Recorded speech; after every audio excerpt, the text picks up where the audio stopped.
sparkled with wealth and privilege, but Daniel insisted, and I wanted to make him happy.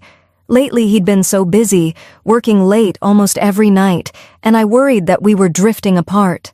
This dinner felt important, like maybe it would bring us back together.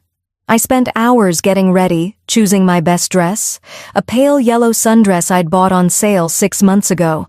It wasn't designer, but it was pretty and made me feel good. I wore my mother's silver necklace, the only piece of expensive jewelry I owned. She'd passed away 2 years ago, and wearing it always made me feel like she was still with me somehow. I looked at myself in the mirror before leaving and tried to convince myself that I belonged there, that I was good enough for a place like the Grandview, but the moment I walked into that hotel bar, every bit of confidence I'd built up evaporated. The place was stunning, crystal chandeliers, marble floors, and everywhere I looked, people were dripping in designer clothes and diamonds. Women in silk dresses that probably cost more than my monthly salary. Men in suits so perfectly tailored they looked like they'd stepped out of a fashion magazine. And then there was me, clutching my simple purse, feeling like an imposter. I found a seat at the bar and ordered a sparkling water. I was too nervous to order anything else, and besides, everything on the menu looked ridiculously expensive. The young bartender gave me this look, not quite judgmental, but close, and I felt my cheeks burn. I checked my phone. Daniel had texted that he was running 20 minutes late. My stomach knotted with anxiety. 20 minutes of sitting here alone, surrounded by people who clearly belonged while I so obviously didn't. That's when they walked in. 3 women entered the bar like they owned it, and for all I know, maybe they did. The one in the middle was impossible to miss. She was wearing a red designer dress that hugged every curve. Her wrists were stacked with gold bracelets, and diamonds hung from her ears and neck like she'd raided a jewelry store. Her 2 friends flanked her like attendants. One was a blonde with that severe, pulled-back look that screamed money, and the other was younger, constantly on her phone, filming everything like she was some kind of influencer. They were loud, demanding. The woman in red, I'd later learn her name was Catherine, snapped her fingers at the bartender and ordered 3 bottles of their most expensive champagne. "We're celebrating," she announced to everyone and no one. "My brother just closed a $500 million deal." Her voice dripped with pride and entitlement. Her friends squealed and congratulated her like she'd done something herself. I tried to make myself smaller, hoping they wouldn't notice me. But it was like the universe had other plans. The influencer friend, Monica, noticed me first. I caught her pointing her phone in my direction, whispering to the blonde, "Patricia." They both looked at me and started giggling. My face burned, but I kept my eyes down, pretending to be very interested in my phone. Then Catherine's voice rang out, loud and clear. "Oh my God, is there a charity event tonight I didn't know about?" Her friends burst out laughing. People around us started turning to look. I wanted to disappear, to melt into the floor and cease to exist. Catherine wasn't done. Seriously, did someone let the cleaning staff sit at the bar? My hands were shaking. I kept my head down, praying they'd get bored and leave me alone. But women like Catherine don't get bored. They get emboldened by silence. I heard her heels clicking on the marble floor, getting closer. Then she was right beside me, champagne glass in hand, looking me up and down like I was something unpleasant she'd found on the bottom of her shoe. "Honey, are you lost?"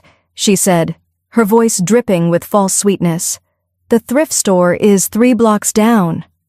I looked up at her, trying to keep my voice steady. "I'm waiting for my husband."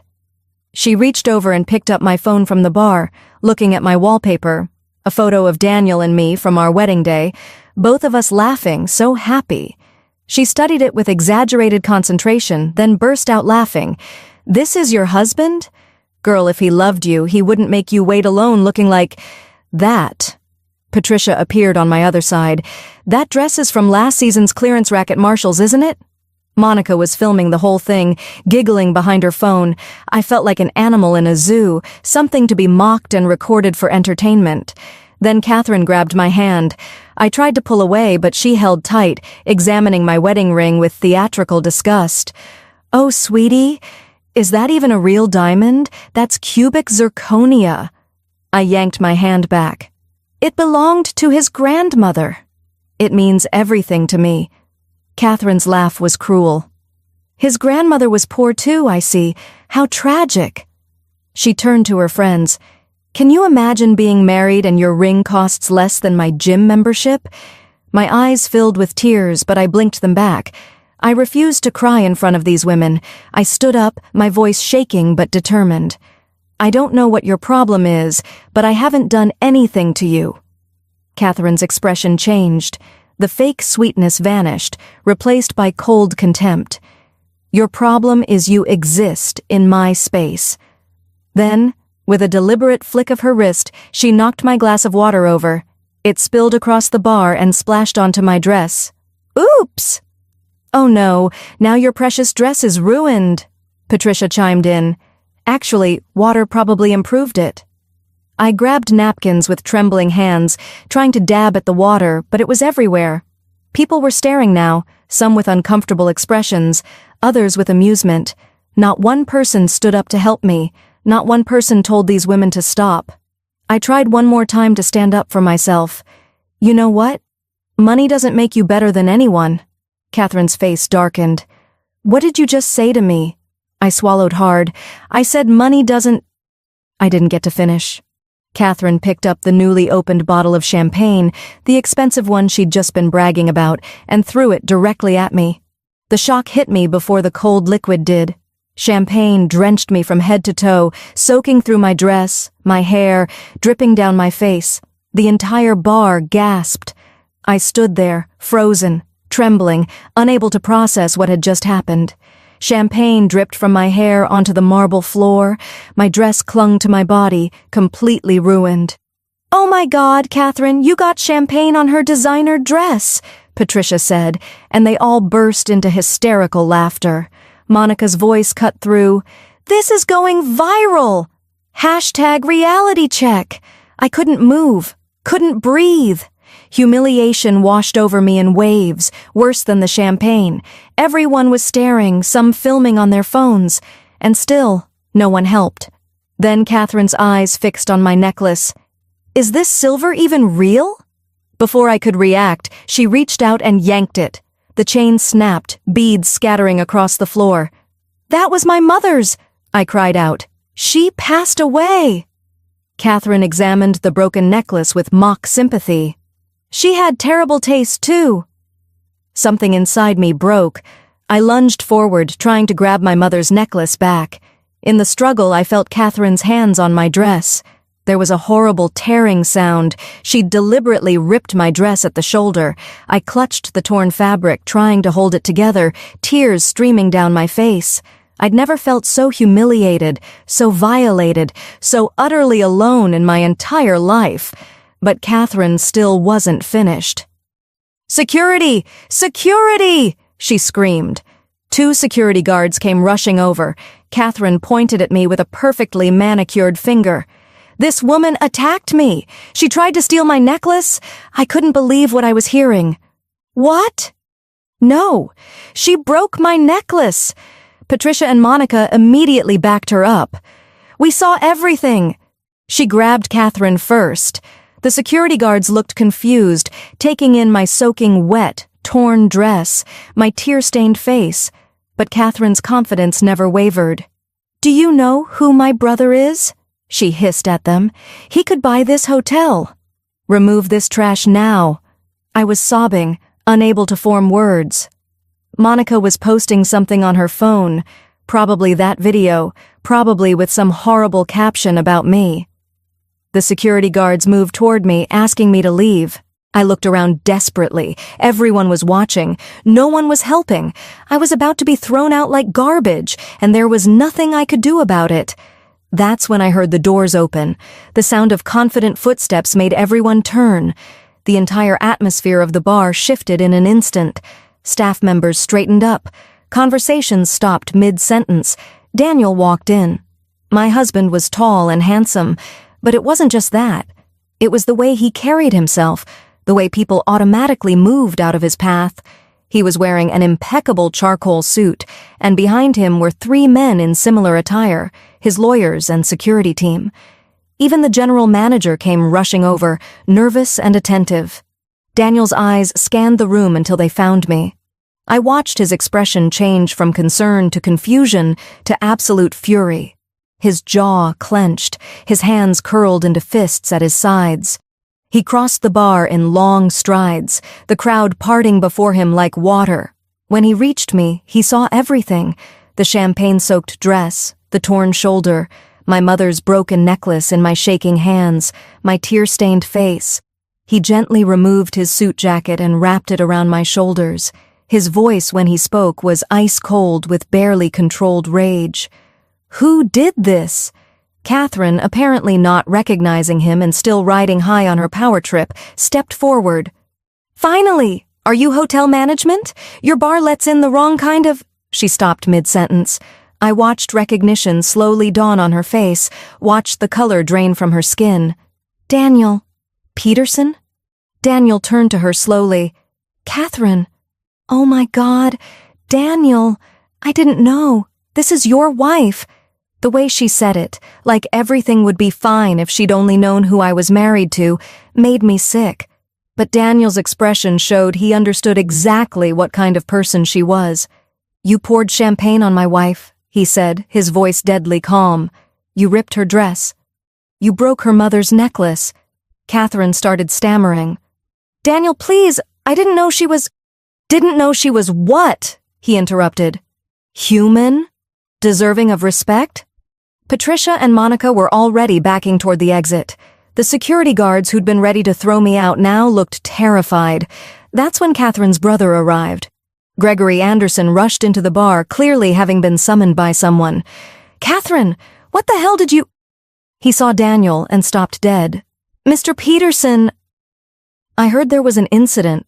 Oh no. He looked at me, then at his sister, and I watched him put the pieces together. Horror and fury crossed his face in equal measure. "Please tell me my sister didn't—" Gregory started. "Your sister just assaulted my wife," Daniel said quietly, "in front of 50 witnesses." Gregory turned to Catherine, his voice shaking with rage. "Do you have any idea what you've done?" Catherine tried to play innocent.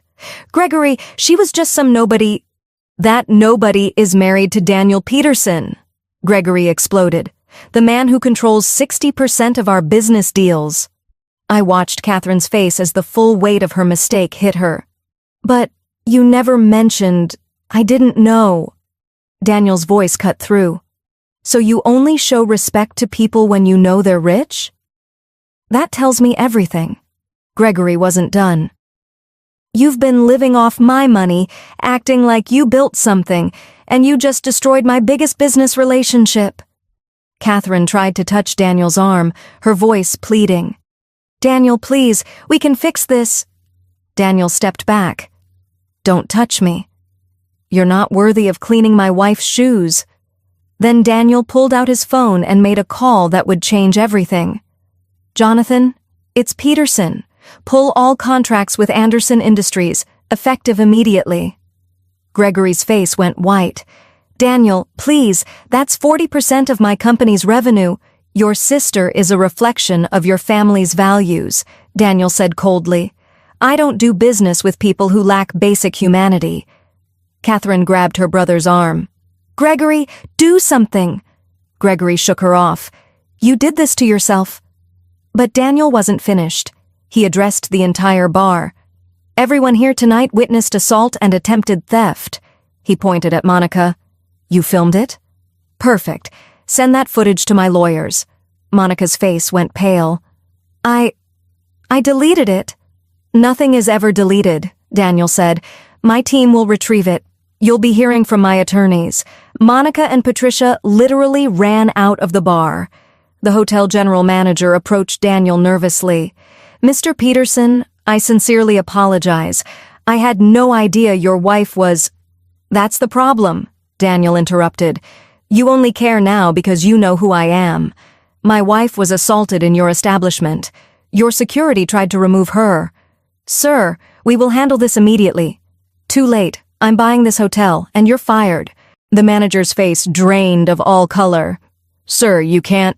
"I own the parent company that owns this chain," Daniel said. He pulled out his phone again. "Mark, buy Grandview hotels. All of them. Yes, tonight." Catherine fell to her knees, mascara running down her face. "Please, Daniel, I'm sorry. I'll do anything." I finally found my voice. It came out stronger than I expected. "I don't want your apology. You showed everyone who you really are." "Please," Catherine begged. "My brother will disown me. I'll have nothing." Daniel looked down at her without an ounce of sympathy. "You should have thought about that before you poured champagne on someone you thought was beneath you." Gregory's voice was cold. "You're cut off, Catherine. No more allowance, no more credit cards, no more using my name. You can't do this. I'm your sister." "You humiliated our family," Gregory said. "You're on your own." Then Daniel did something I'll never forget. He turned to face everyone in the bar, and his voice rang out clear and strong. "You all stood by and watched my wife be abused. Want to know who she is?" He looked at me with such love and pride. "This woman worked 3 jobs to put me through business school. She believed in me when I had nothing but a dream and $200 in my bank account. People were listening now, really listening.